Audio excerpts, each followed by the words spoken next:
Hello, everyone. Welcome back to the Zelda Dungeon YouTube channel. We got the crew all here. The crew. We are back after having such a fine week at the Zelda Dungeon Marathon. We raised over $20,000.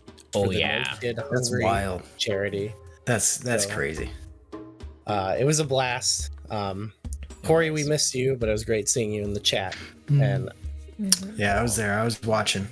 I was modding. Important. I was beefing. Best mod. Best mod award goes to Corey Richmond. Beef. and we'll be seeing you next year, I'm sure. I'm sure of it. Beef. But better be there next year, Corey. I will. Big thanks to everyone for also watching and donating and sharing and stuff. We really appreciate it. But now we're back. It's only been a couple days, but we're hooked back in and we're ready to talk more Tears of the Kingdom because we're still making our way through this game. And this time we're going to be talking about the Gerudo region / the Lightning Temple, that general area of the game. And so I kind of want to get into it similarly to how we did the other regions, which is just, what was your first encounter with this area? I kind of want to hear. Well, Corey's doing something right now. Corey's having a party. He's having a party without us. We found the stickers. We found the stickers. It's a whole saga. We can't even talk about it. There's a whole drama with the stickers. There's a lot of drama behind these stickers, you guys. You would never understand. Don't even ask. But Corey, since you typically have had the most unconventional entrances into these areas, how did you come across the desert, the Gerudo region, this quest? What was your story? This area was the major area that I held off going into for the longest. Like, I hadn't gone into the desert at all except for I went to the Yiga clan hideout and I got whatever the geoglyph and I got the tower and that's all I did in that desert area, and then I completely left until it was time to do this. And last time I was like, oh well, let me do it the vanilla way. I'll go up the regular walkway and I'll do what it wants me to do. And this time I kind of started doing that, and then I was like, no, I don't want to do that anymore. I'm gonna go do something else. So I got to Karakara Bazaar. The dogs were with me. And then they're afraid of lightning. Yeah, they're afraid of lightning. I got to Karakara Bazaar. I talked to the people there, and I went over because the labyrinth in the desert region was the last one I had to do. I already got the shrines for the sky and the depths. Okay. Labyrinths, but I just hadn't started that whole thing, so I did that first. And I basically did a big loop around the entire desert before finally coming back towards Gerudo Town. But before I did that, I found this cool looking tower thing that had a mirror on it, and it had pieces that you could bring up to the top and connect them like a little thing. And I was like, oh, that's cool. So I took out, it was one of the northern ones. So I took out one of my mirrors and I deflected the sun onto the mirror to get a big beam shining. And I was like, that's pretty cool. I must have to shine it on something. And when you first come into the desert, you don't know what it is at the time, but you see that Gibdo hive or whatever right near Karakara Bazaar. And I was like, oh, maybe I have to shine it on that or something, but I couldn't get it to hit it. And then I saw something else and I was like, all right, let me point it at that. And I was hitting it, but it wasn't doing anything. And I was like, okay, I guess I just have to come back later. So I hopped on a hover bike and went straight over to the point that that the light was hitting. And then I noticed the light disappeared when I got too far away from it. And I was like, all right, that's weird. And then I got to the next thing and it was another one of those towers that I also had to rotate. And at this point, there's no light shining on the thing because the whole, whatever, the sand shroud or whatever. Long story short, I rotated that one and then found the third one after getting those shrines all in the shroud. And I got the little entrance to the Lightning Temple to come up before I even talked to any of the Gerudo in Gerudo Town. Corey, and I get there in the middle and I'm trying a bunch of things. I'm trying a bunch of different types of arrows. I'm trying to throw stuff at it. And I'm like, nothing, this thing doesn't do anything. So clearly I need to leave.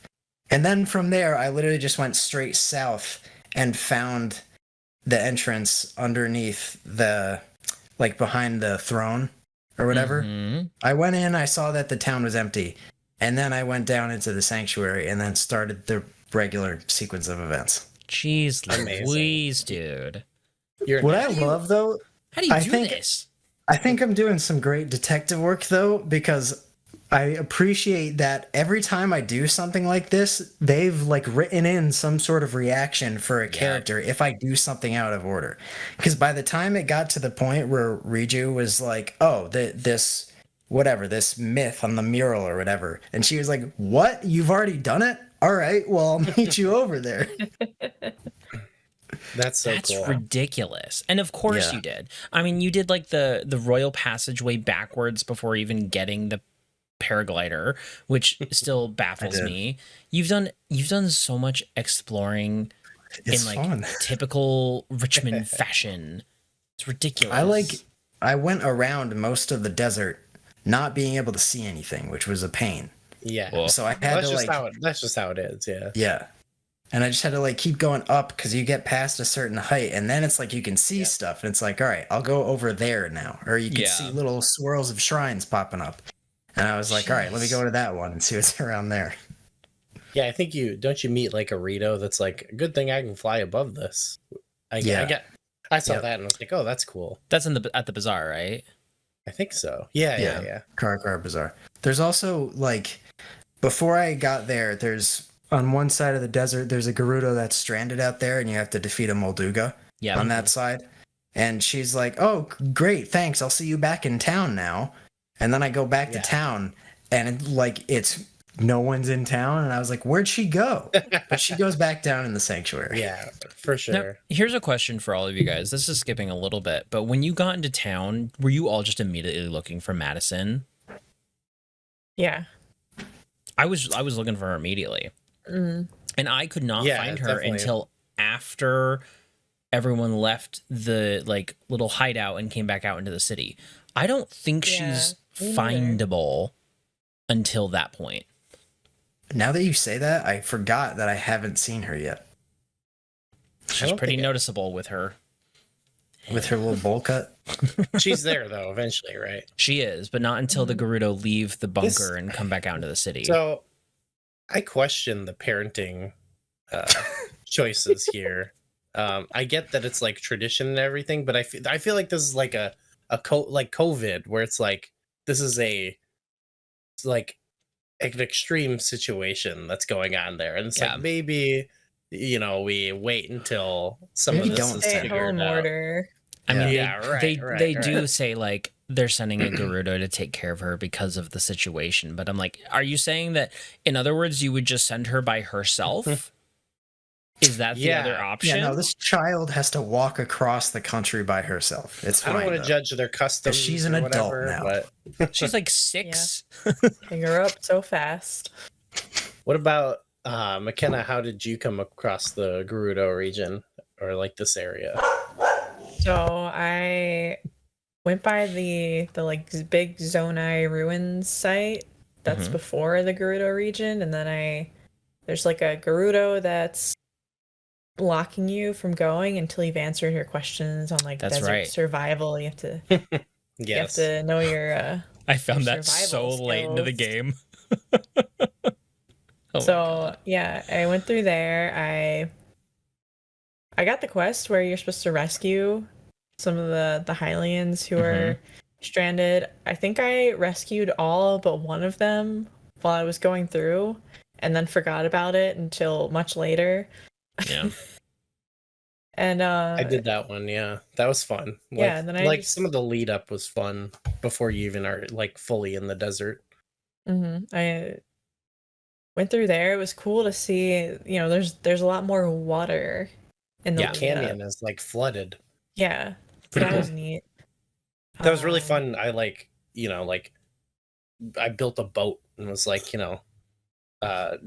driving through the canyon on the water. Like that was really fun. That was even a fun segment. Just the getting there was cool. Yeah. Then let's see. Did I Trying to remember if I went to the abandoned stable before or after. At some point, went to the abandoned stable. That was cool. Yeah. Established it as my my arrow restock place because there's all those boxes in there. You gotta clear out, and they just like come back if you leave. Not all of them, but some of them. And if I was ever running low, I just run in there. But yeah, then I think I went to Kara Bazaar and probably talked to some people, then took the updrafts into Gerudo. It's in the more straightforward route. Yeah, the opposite route of Corey. Pretty straightforwardly. Hey, I went into the desert, the entrance past that stable, so at least I went in the right way. I kind of followed that same route that I've been doing, where I'm like, what's the intended way to enter? I want to see what that way is. What about you, Nico? So I did similar to Corey in the fact that like I had only been to the desert to get like the memory, like the geoglyph and the tower, and then I just hadn't touched anything, because I decided to do the dungeons in the same order as my first playthrough of Breath of the Wild with the Divine Beasts, which left Lightning Temple for last, or the Gerudo area. And so I just had not touched anything. I hadn't done labyrinths either, so I was still mostly exploring.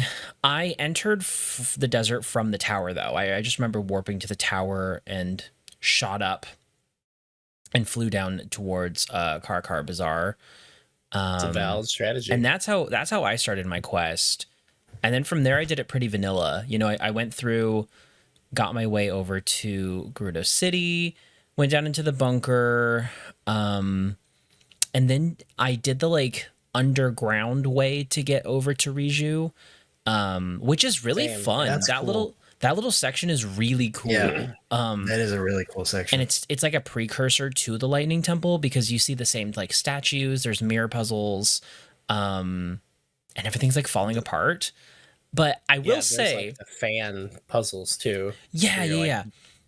Oh, that's right. Blowing off the sand. Yeah, it was things. A little bit of like there's a lot of that type. Yeah, a little Skyward Sword. It reminds me of Skyward Sword. Yeah. I will say at this point I was maybe 120-ish hours into the game, and I had not even touched the desert. So to tell you that while I am in the middle of this dust cloud walking towards Gerudo City, when all of the sudden this flying moth-looking thing starts attacking me, and I'm like, what the heck is this? And it comes over to me, and it's a freaking Gibdo? I was like, excuse me? I was like... I remember in the trailers we saw what we thought was a Redead with like the bug-like face, and we're like, what is that thing? And I kind of just didn't really give it any thought, and I guess I'd mostly forgotten about it, because I wasn't expecting it to be a mixture of a bug and a Gibdo in the desert, but that was a very happy surprise. Such a unique portrayal of Gibdos, I guess. Like, are we a fan? Are we a fan? I think they're sick. Cool. Yeah. I just want to point out, like Goose said, like you said, Nico, like they look like Redeads.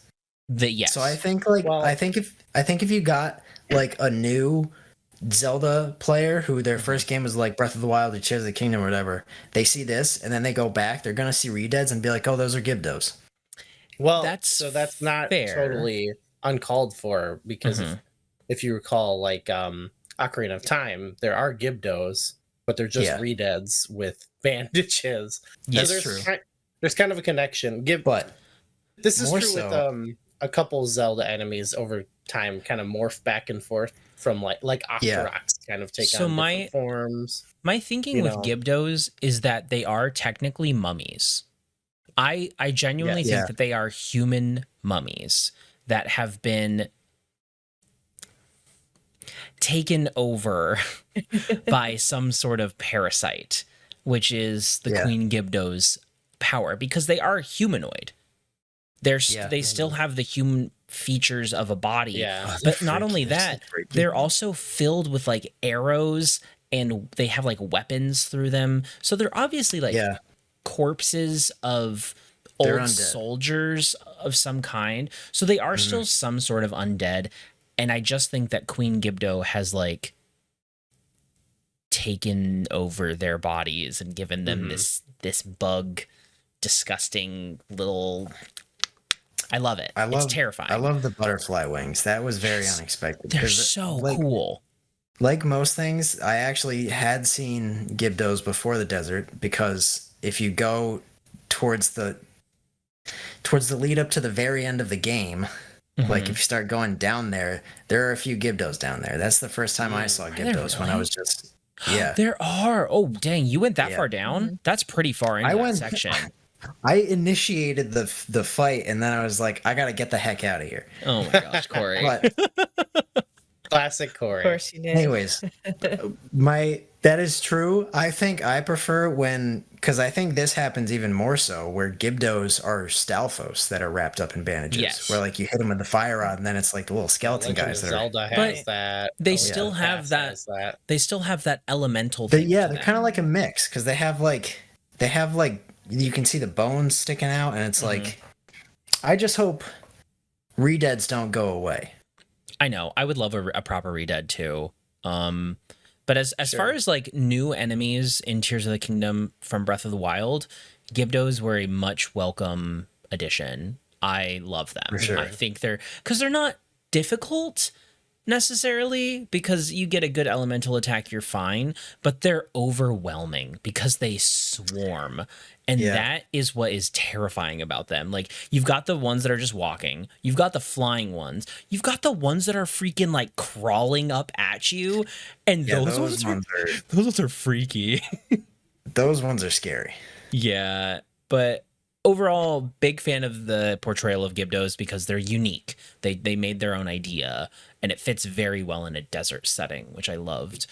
But yeah, I mean, what was that, McKenna? I was just gonna say I do I really like their design, and I like that they're in the game, and they do definitely have some creepy features, but I definitely don't think they're as scary as they have been. So that was a little disappointing to me. That's fair. Also, I didn't see that. I interpreted like the weapons in them as that they're already like that. There's just a different interpretation. Like somebody tried to kill them. Ooh, that's fair. They couldn't. Oh. So that's I like what that I too. interpreted. That does make a lot of sense too, though. That also makes sense. Yeah. Gosh, I don't know. I kind of like that. Like, yeah, they weren't necessarily hard, but it was just another, like, after kind of encountering a lot of enemies, in a similar way, it like they kind of gave me pause for a moment, because I'm just used to like coming up and whacking with whatever sword or axe I have, and I don't usually have a specific elemental thing. So I like that I kind of had to like either make a weapon or shoot an arrow or something, Yeah. I usually I think I started shooting fire arrows or something, and then I was like, well, I just kind of want a catch all elemental weapon. So I think I got like a Gliok horn or something and attached it to a sword, and then it was like, okay, this is perfect for this. So I kind of like that when the game makes you slightly rethink the way you're approaching things, and it made for, especially we'll talk about like the boss fight later, but it makes it for a little bit more of a challenge, or like almost a puzzle in its own way. And it also makes sense in the lead up from the other dungeons where you've got like the Gorons with the marbled rock rose that's blocking the way. Only Yunobo can break that with his ability, right? Well, this is similar in the fact that you can attack and take out the Gibdo on your own, but this new ability with Riju is a lightning ability that just demolishes them. So it still makes a lot of sense with like your new ability as to whatever is taking over this region as the phenomenon, which I think that was very smooth the way they did that, and I liked that a lot. Yeah, especially when there's groups of them. It just makes it super useful to have her around. Now, go ahead. Sorry, go ahead. Oh, I was just going to say, you saw that like going through the desert and seeing the flying ones. I also just thought it was a cool like scene when you get to Gerudo City and it's just kind of overtaken by them and everyone's gone like that. I don't know. I thought that was pretty sick because I was sort of expecting like the sand shroud they were talking about, but I didn't expect like I just thought that was awesome. Like that it was totally cleared out, totally desolate, and I was like, oh, so like, what's Gerudo City like gonna be like? It's weird. There's no like NPCs here really, and then I come to find like they basically rebuilt a whole entire new village underneath the already existing village in the game. I thought that was really Very cool.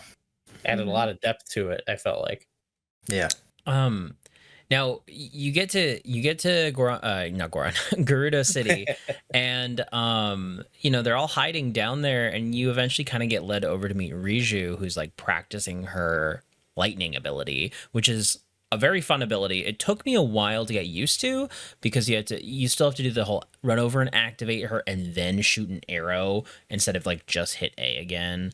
It took me a while to realize you have to like wait for her bubble to get to whatever you want to hit. Like it has to get there first before you shoot the arrow there. But I think the reason, well, they teach you that in the training, but it still takes a little bit. But then that's why I think there's like 2 sections of using Riju with Karkar Bazaar, which is like really easy, like just a couple Gibdos coming in, protect it, simple. And then there's the big onslaught in Gerudo City, which that section was really fun. I loved protecting the city. Like, it was a classic like tower defense, but in Zelda, which was like I thought it was really cool. You get to like set up where the troops go, where the barriers are, where there's a cannon. They give you lots of really good stuff to start out too. You can like go over and get a ton of elemental buffs with like Lizalfo's horns and a ton of arrows. They're prepped. It's like you're going to war. And that section of the story to me was so cool because you're like, all the Gerudo are like teaming up and they're like, let's protect our city from these disgusting hive mind Gibdos that are coming to destroy us. I found it was very, very easy, but it was my last dungeon. And so I was just like, wha-bam, wha-bam, wha-bam. But overall, it's still cool. I had a couple getting into the city. I was getting a little nervous at some points. And I definitely had a crawling one going up to Riju that was like, and I'm like, no. I actually had major Age of Calamity vibes. It feels, or even like the original Hyrule Warriors, where it's like you're in whatever this square, and it's like the red dots are coming in from all the different sides, and you're hearing someone like, "We have to defend the east wall." And it's like, they call you on their cell phone. That's why I did that. I think with the like monster outpost, that was like initially gave me an Age of Calamity impression, and then I got Gerudo feels like even an expansion. Like it's bigger. There's more coming at you, and I think it's a lot more fun than Age of Calamity to do that. I agree. It's cool to finally see the Gerudo in action. I do think they should really like implement that again in the future, like some sort of like mass like battle type thing.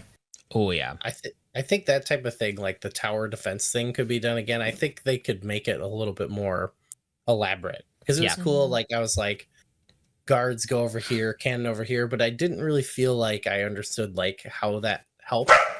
But I had a lot of fun. Like it was just like a fun set piece, and like fighting them all is really fun. But basically what happened to me was I failed it the first time because I think I was overthinking it. Like I think I thought it was more elaborate than it was. And they're going like, go to the east wall. So I ran there, but like halfway to running, they're like, they're at the west wall. And I'm like, oh, maybe I should go over there. And so instead they were just like running in as I was just running back and forth. And I'm like, not doing anything. Just running in circles. So then the second time I was like, I'm just not even going to listen. So I went, west wall or whatever, destroyed the one and killed what was around. And they're like, they're at the east wall. I'm like, whatever. And then I went to the north one, destroyed that, killed them all, went to the east, destroyed that. Then I went to the middle, and it wasn't like hard. I like similar to what Nico said. I was pretty powered up though too, so like that's kind of the thing with this game is it's as difficult as you make it. But I definitely think like there could have, especially in a game where you have all these different like types of devices and things like that. I feel like it would be cool to see like an expansion on that type of idea where you're placing down. Maybe you could be placing down like your shock emitters and your flame emitters and your cannons and making a more elaborate. I wonder if you could. Like, if you like set those up and then started, would they despawn? Because it'd be pretty cool if you actually could set up like the different elemental emitters at each entrance, and then that would just take out the Gibdos. I think it would be cool with, like they're almost similar to those battles. If there was like a side adventure where instead of like battles, you were like helping defend like a siege. And you had to go, I guess in Final Fantasy VII, the original, there's like a tower defense mini game, but that'd be cool if you could go and like, tell them where to put their stuff. Like it would be fun to be able to like go back and do it again. Like have waves of Gibdos and maybe even other enemies, even like a Molduga coming up on the city, like stuff like that would be really cool. That would be really cool. I mean, I understand how it's like story-wise that makes no sense, Yeah.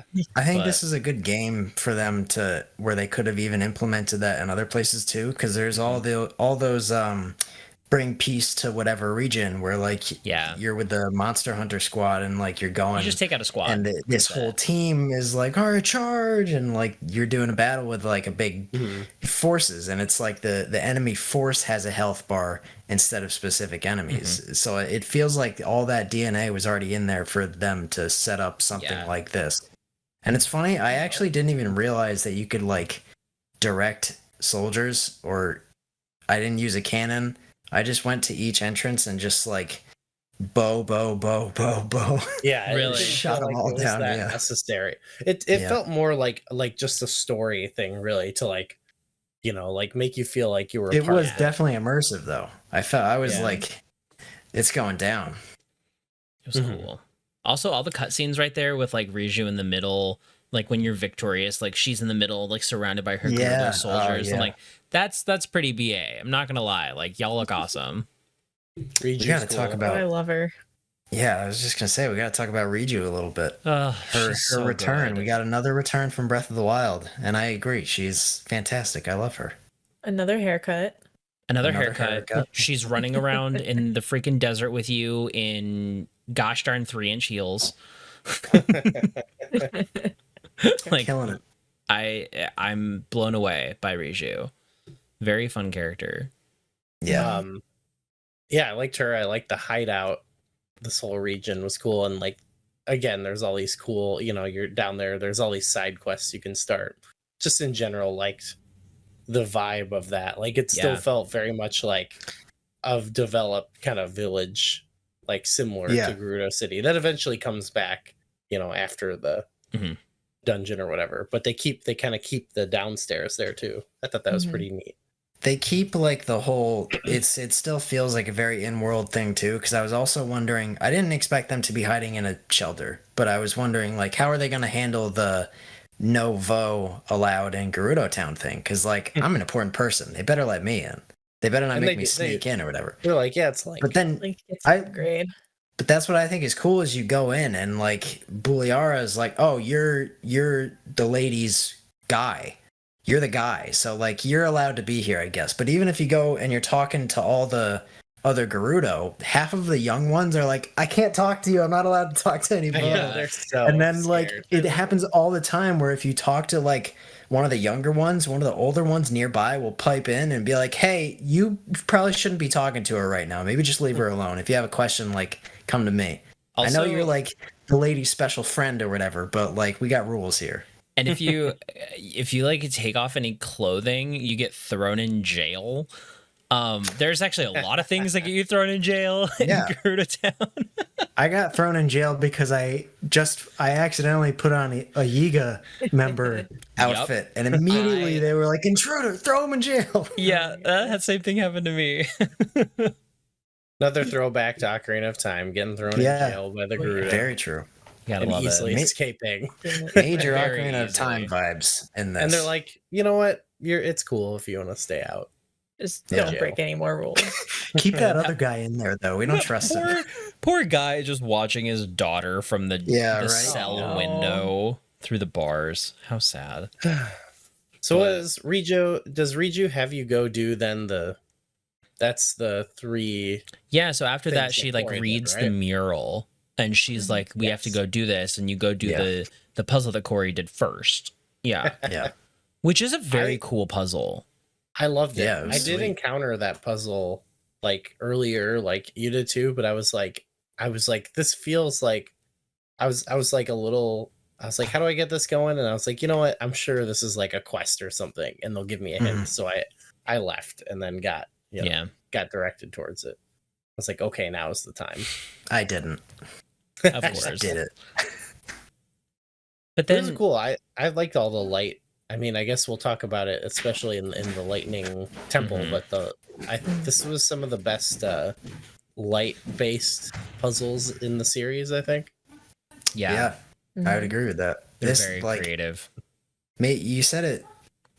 Just the getting thrown in jail in Gerudo Town gives Ocarina of Time vibes, and like I know they said, like the developers said, like we weren't thinking of other older games when we were developing this, and I was like, that's garbage, because like There's no way. there's so much in this that's just directly is a reference to Ocarina of Time or a callback, Yeah. or like such strong vibes, and that's actually something that I was getting in Nico. You mentioned the initial.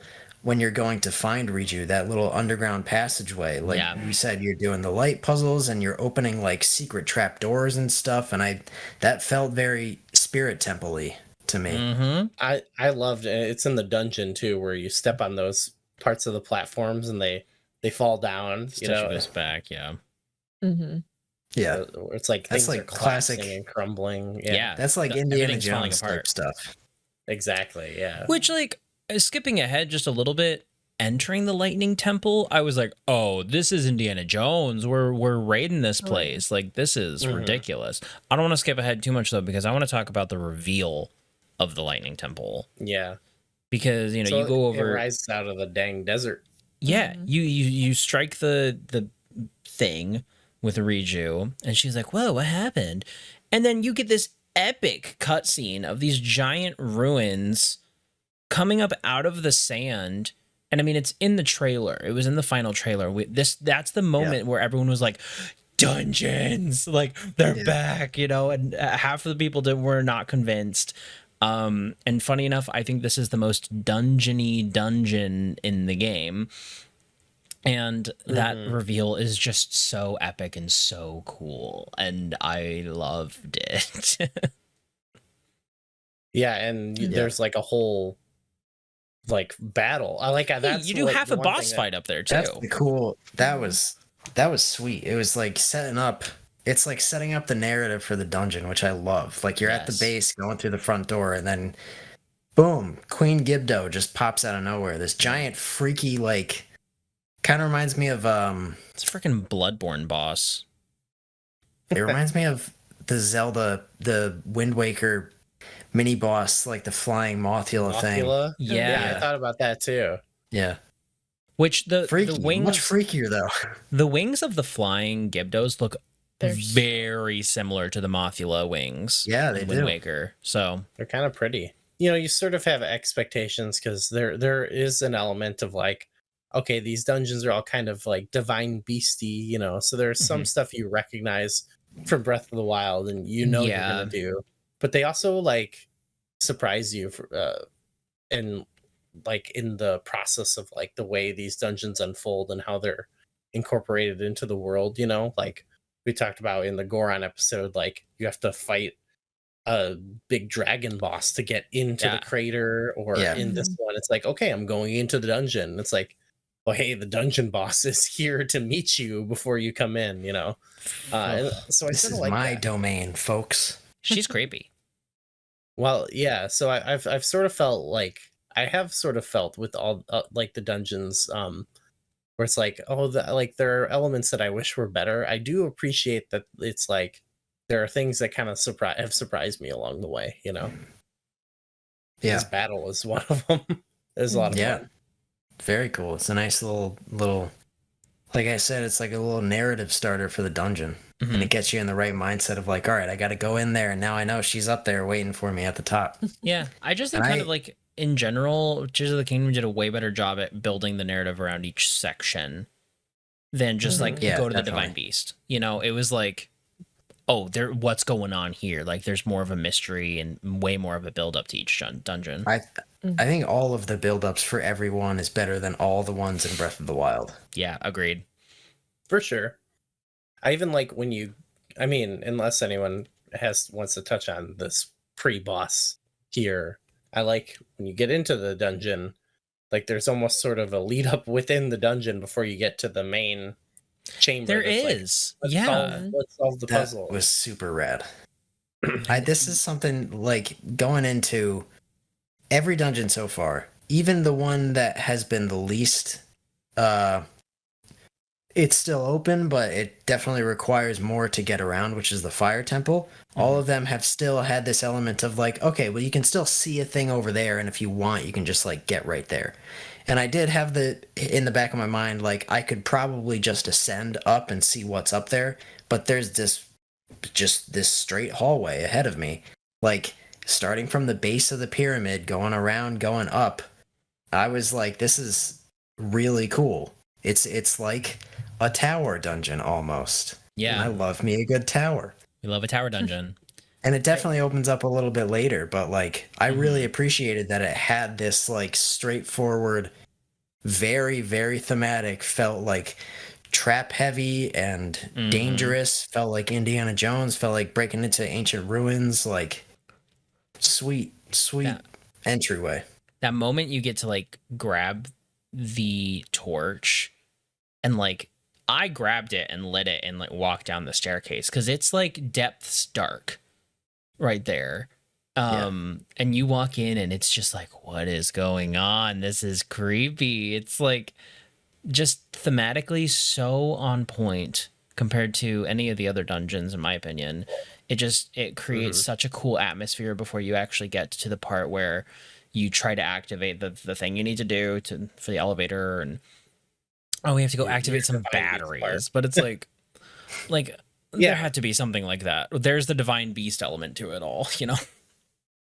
I feel like with these dungeons, like I've said it before too. I feel like it feels like a step forward. I feel like yes. I don't, and I felt this way about the Divine Beasts, where like I feel like they don't need to just go back to traditional dungeons like people say. I like that they're trying different things, but I feel I do still kind of feel like we haven't seen like the pinnacle of like this style of dungeon design. You know, I think they're trying new things, they're experimenting. And the reason I say that is because, like I said, there's some things that I'm like, okay, that was kind of simple, but there's other things where I'm like, oh, that's really cool. And another thing in the dungeon is some of these light puzzles that you have kind of being like a multi-room puzzle like that. Like that's really cool. Like I thought that was cool. Yeah. When I went in and I tried to do things and then realized I needed to do these light puzzles. I did that. I did McKenna's last magnet first. Which is the one directly in front of you. If you just walk forward, you can see it right there. You just go in and you get it. But it was McKenna's last one, which is okay. So I did that, and then I like went and started to go find light. Right. One thing I noticed immediately is that every room has its own name. Like it's not just like 1B. Cool. It's like, welcome to the room of hope and light. It's like, okay, what is this? This is creepy. You know, like it's like it's actually a dungeon that had thematic rooms that meant something to the Gerudo people back in ancient times. It's not just here's room 2 in level B. Like it's not that crap. Which I liked. I thought it was very cool. And I, having done the dungeon multiple times, I did it once in my casual playthrough, and then I played through it at the marathon. I did some of the puzzles differently, and I realized that there are multiple ways to do a lot of these puzzles, which, I mean, we're all familiar with that. But they just lend themselves to creativity so much. And that's what I love about that. The one specifically I'm thinking about is to get the light started in the main room. There's like the two things that are spinning, right? And you can kind of make one of them line up with the other so that the opening is up at the same time and you can get the light going through. That's such a great use of recall. It is. And I love that. There's a couple shrines that use that too. But the first time I played it, I did that and then I realized it was making it like only go through every so often. And I was like, well, I want it there all the time. So I put stakes in to make them stop in the right spot. Okay. And that just made sense to me. And people are like, wait, that's genius. And then there's a puzzle later on that relies on you figuring that out. To open. And I'm like, it makes you use the stake to, I was like, I thought of it first before the puzzle needed me to do it. I'm like, that's cool. But yeah. I think these are the best like light-based puzzles in the series. Yeah. Yeah. And I want to harken back, Corey, if you'll remember us talking about the Earth Temple in Wind Waker. Gooey's Dungeon Dive. Go watch it. I was kind of complaining, I guess you could say, in that dungeon about the light puzzles being a little bit like you just kind of got to push the light. Got to put all the pieces in the right place. Designated area. Yeah. So one, it's a little bit just like it it's needs to be here, get to here. Yep. And on top of that, just I even said in the video just of how kind of like pushing it takes a while. I was sort of like, wouldn't it be cool if you had I think I said something like a rune similar to magnesis where you could. Wouldn't it be cool if you just had Ultra Hand and you could just move it? There you go. So one is there's that immediacy where you're free moving the light, so you kind of, even though it is kind of like you need to get it to a specific spot, you kind of have the freedom to move it around. But then, like Nico was saying, like the ability to you can try different things and come up with different solutions, to solve it. Like I don't think there's really any other light based puzzles in the series that are quite as creative as these. Yeah. I definitely agree. Like I totally get what you're saying about the Wind Waker comparison. I was also getting like similar vibes of all the like redirections and different things, but the temple vibes here too, as well as Desert Colossus. Spirit Temple. Yeah. But yeah, the fact that you have free reign on like moving these wherever they need to go, and you also have like, if you get stuck for whatever reason, you have your own mirrors like that you can just take out and like put somewhere else if you want to. And they like, I feel like this is the full realization of that idea. And that is a huge part of it for me too, that you mentioned the multi-room thing, because that's stuff that's like Ocarina of Time Spirit Temple, where like that section leading up, the huge big set piece puzzle for me in that dungeon is the one where you got to get the lights coming down from the ceiling. You got to get it through this room, and then it shines on the Desert Colossus's face and like brings it down. That's like a mind-blowing, like that's so cool that all of this is happening in this space in these different rooms right now. And I was getting major Ocarina of Time vibes from this too, because it's like the source is all the way like 2 floors up, and it's like coming down and then being redirected all these different ways to hit this specific spot. Yeah, I was very impressed with the puzzles in this, and also just the thematics. Like we talked about how it feels like an ancient tomb and stuff, but like even just being a pyramid, like we've had like ancient Egyptian like pyramid themed stuff in Zelda games before, but a lot of times it's just like very heavily stylized, like crazy things going on. This felt like you're in an ancient pyramid, like scary. Oh yeah. like haunted. What about music? Did anyone? Because we haven't really talked about music, but I guess that's a big part of the vibe too. The buildup of the music in this dungeon is real good. I'll be honest. I think I was playing this one while other stuff was happening, so I had it kind of low. So this will be one I got to go back and listen to the tune of. But McKenna, you were listening to some of the music earlier, weren't you? I was, because I was trying to. It doesn't feel as based on like previous. Maybe I need to listen to it more. But like when I was playing some of the other temples, I was like, oh, that took this theme and this theme and this theme from Breath of the Wild. I noticed it less. I know it definitely shares some instrumentation, but I noticed less theme stuff.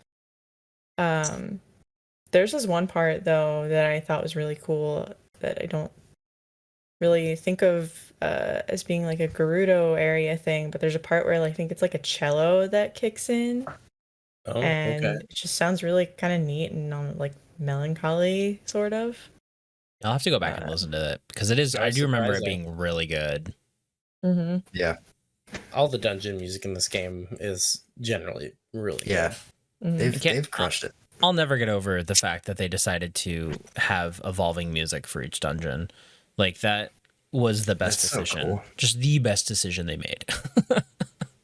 It's so good. I think another thing I think a lot of people tried this probably, but you notice at the beginning of the dungeon before you get to the main section, you can get through traps, but Riju is stuck behind them still until you let her through. Mm-hmm. And that's kind of their way, in my opinion, of them saying like, hey, yeah, we know you can ascend up into the boss room, but Riju won't be there. So you have to get her up there. And I heard some people complaining about this, like, I could just go into the boss room. That's so dumb. Like, the game didn't think about that. And I'm like, no, they definitely thought about that. In all the Breath of the Wild Tears of the Kingdom dungeons, you can always go into the boss room, typically. Yeah, it's like the fire dungeon is separate for this one. But, like, yeah, you can go to the boss room, but nothing's gonna happen because you need Riju to activate the boss. That's not really that big a deal. They taught you that she can't just follow you through. Yeah, exactly. I think it was smart. Oh wow, look at this room. Yeah, that's so big. That's actually one thing I think they could use in the future too, because that took it from a little bit less of a. Because there's like linear dungeons, there's non-linear dungeons, and then the Divine Beast styles like completely open, and in Tears of the Kingdom, like for the most part completely open. And I think like adding things like the mine carts in the fire temple, or maybe a person you need to escort, opens up potential to like have the structure of the dungeon be changed, like similar to in Link's Awakening, Eagle's Tower. You can do it. It's like a Divine Beast. You have 4 towers. Yep. That you can do completely out of order. Yeah. But what comes into play is you're escorting this ball. It's all about the ball. That freaking ball, dude. Around. So I feel like they could.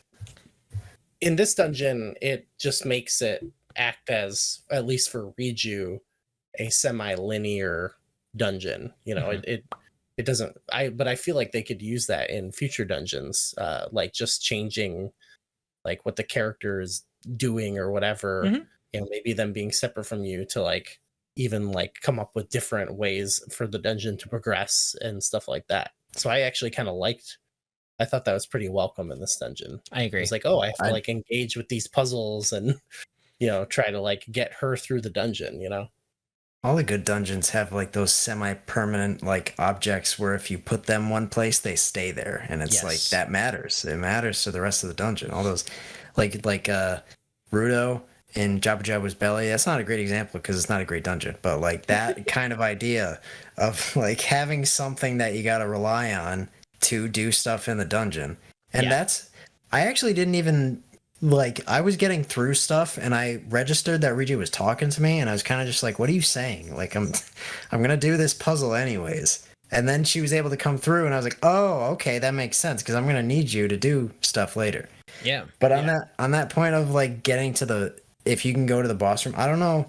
I didn't go to the boss room before actually activating this stuff is, do you just go up there and it's empty and there's nothing in there?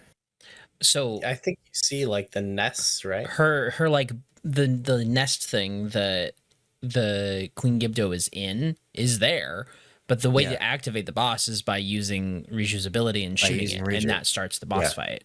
So that's the only way to do it. So all these elements that we're talking about right now, like the semi-permanent location escort type things and like going to the boss room early and stuff, harkens back to an all-time great Zelda moment in Thieves' Hideout: A Link to the Past, where you have to bomb the floor. Well, I wasn't going to mention this, but that's like in the top 3 light puzzles of the series, and it's and it's literally just bombing one floor. But it's bringing light through the window, through the floor, down to this room that you've been in before, and you were probably like, what is this? Just an empty room, just a dead end, right? You got to escort your person there, and then boom, it's the thief blind, the boss. Wild. That's so cool. Yeah. It harkens back to everything. Link to the Past rocks, guys. This I know that's what we're here to talk about. To all the former light puzzle dungeons, really. No, for sure. One thing I've mentioned in other videos, and it just continues to be cool to me, is that with all these different devices and whatnot you can attach to your shield or weapons or pick up and use, is that we actually have like such a wide arsenal of items, like even returning items from previous games, that we can now use. So like this dungeon, like I had a fan shield and I was blowing dust, and I had a mirror shield, and it was like, wow, this is, I've got the gust spells, I got the mirror shield, I'm doing puzzles with them. That is always really cool to me. And also like new things you can come up with, is exciting. But I love you can kind of make your own inventory, if you will. That's cool. Y'all ever made a cannon shield? Yes. They're a little terrifying. Every like all those Zonai device shields, I use them a lot, and I feel like they break super quick all the time. So I've taken taking them out and smacking them and trying to really quick before they get out of control, like pick them up with Ultra Hand. That goes so bad if you try and do it with a cannon and it's too close. I don't mind the shield breaking. I have a ton of shields. You know what I mean? Like they do last longer if you use them on the construct shields. Yeah, like quite a bit longer. That are meant to be used with Zonai devices. Yeah, but I mean, still, they'll break, but they're so much fun. I also like, this is not talking about the lightning temple, but I like connecting cannons to weapons too, because you can slash them and they throw, but you can also like go to throw your weapon and it doesn't throw the weapon, it just shoots a cannonball.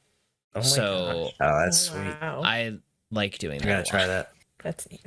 Yeah, that's pretty fun. Sounds things scary. to try. Now I gotta try throwing everything. I know. Throw the Master Sword. It's fun. How about the boss then? We just fought her, but this is like the final showdown.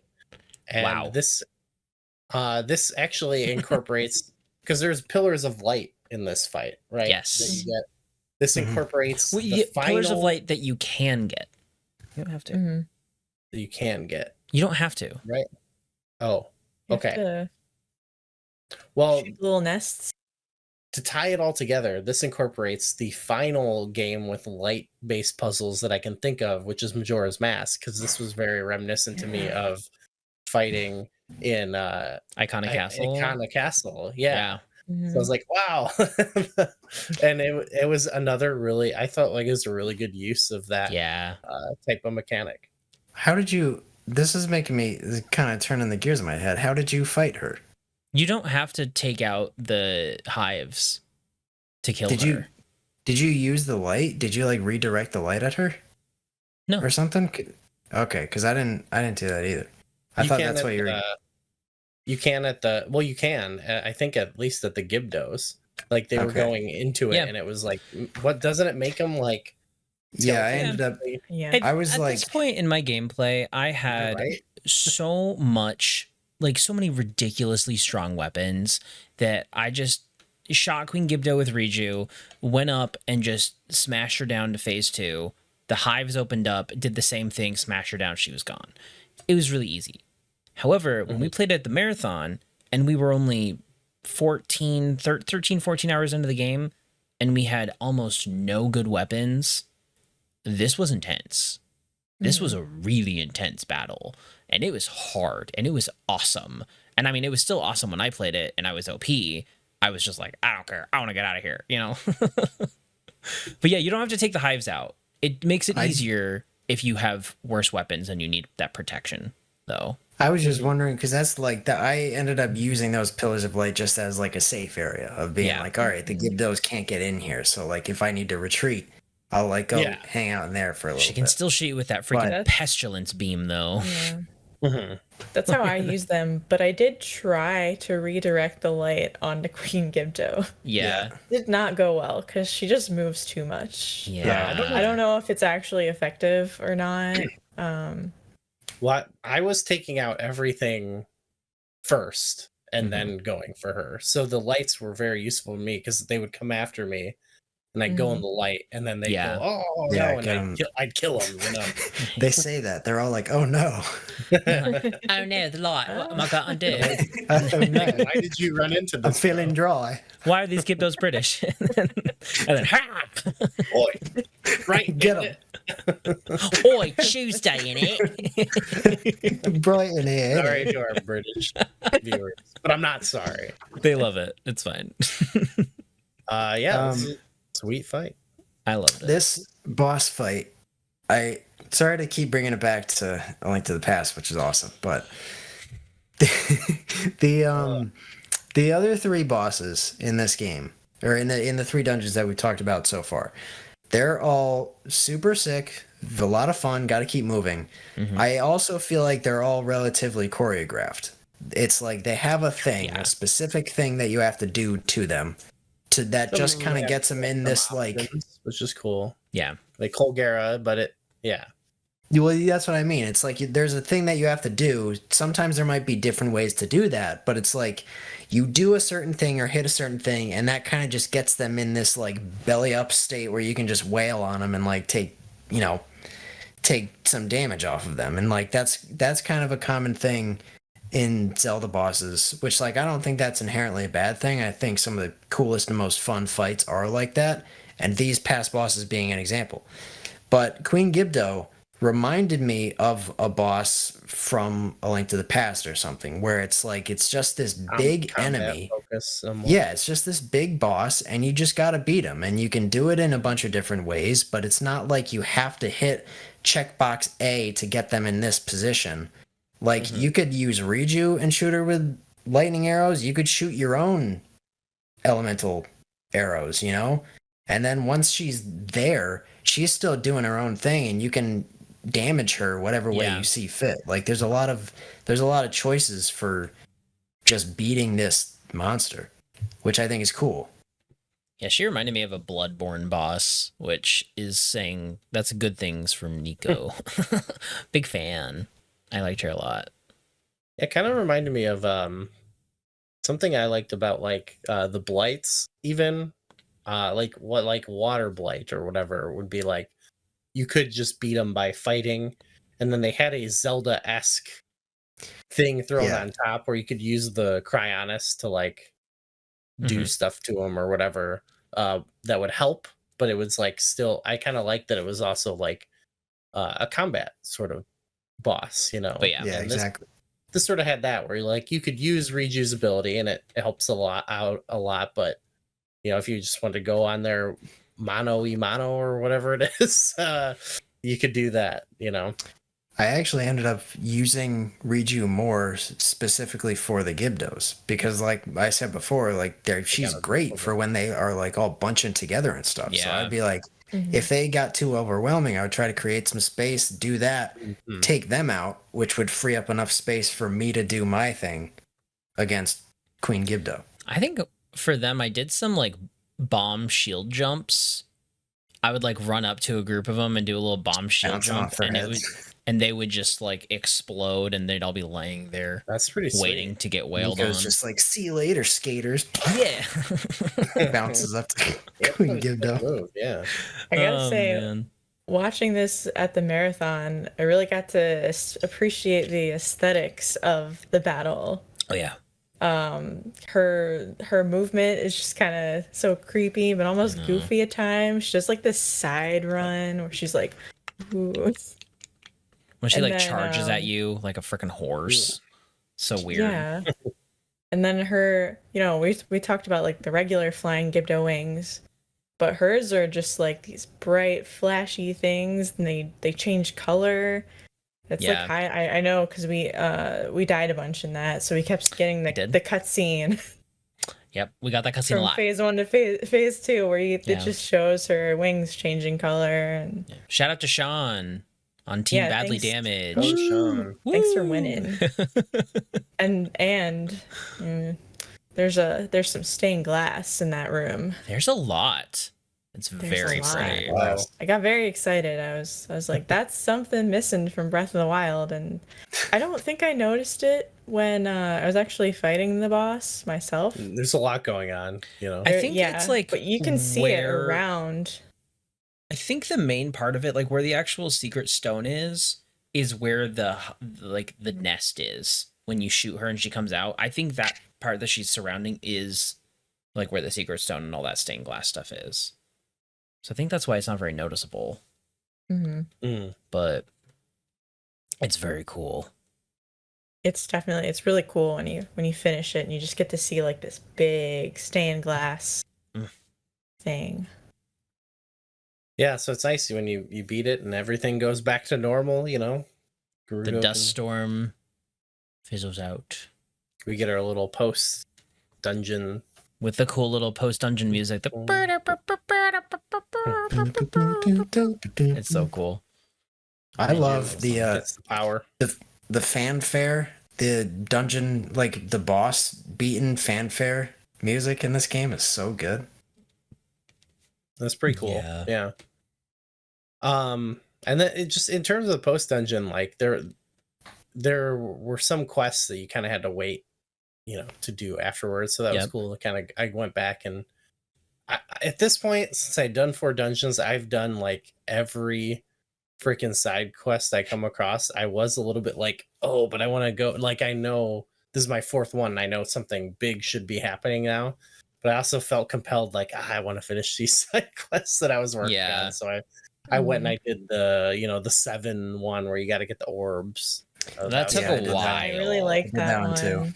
That is a really cool side quest. That was fun because I started it before the dungeon. I got like 3 of them or something. Yeah. And after is when you can go talk to Patricia and get the coordinates. So that was cool. I didn't even know that you could do that until I was watching my friend stream it. Because like I had like just find them.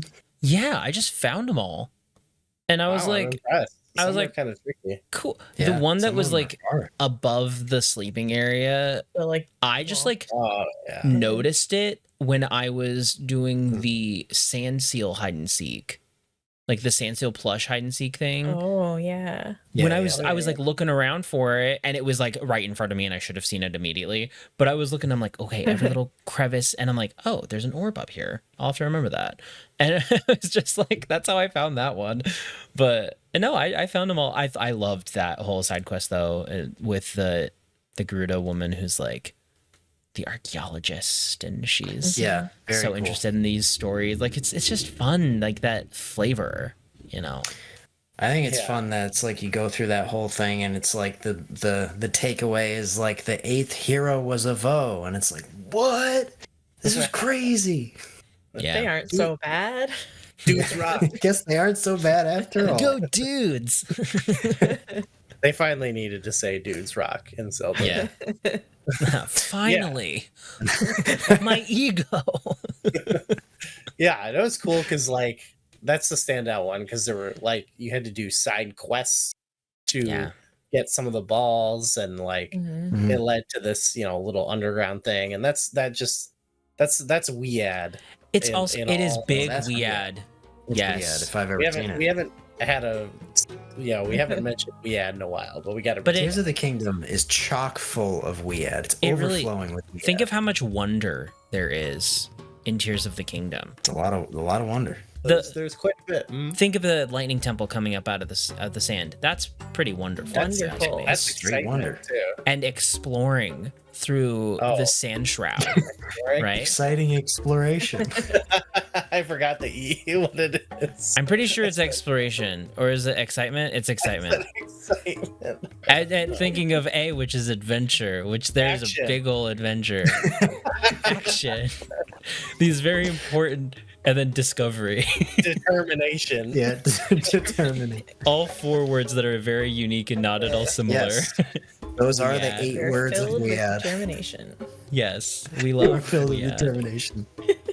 That's true. All right. Well, there is stuff that happens after this that we're gonna get into in our next video. What do you mean? There's definitely the game's not. But that was the over. last dungeon. There's more? But wait, there's more. We were talking before recording, and we have all these great ideas for more discussion topics. So we're gonna be going through tiers some more, and then I don't know. We still got weeks and weeks of discussion topics. Oh yeah. We're gonna drag it out because we want to hit all parts of this game, and I'm sure everybody wants to hear about their favorite aspects. So Yeah. Yeah. All of this Zelda stuff is gonna drag on. well, Dragon. Dragon is gonna dragon. It's dragging it Dragon. on. Amazing. Yeah, so check out down below. We got all our links to all our stuff. It was great to get back and to talk to all of you again. You too, I've been Goo. talking to some of you quite a bit. Too much. It never gets old. And before we go, Corey, I just wanted to say, nice hat.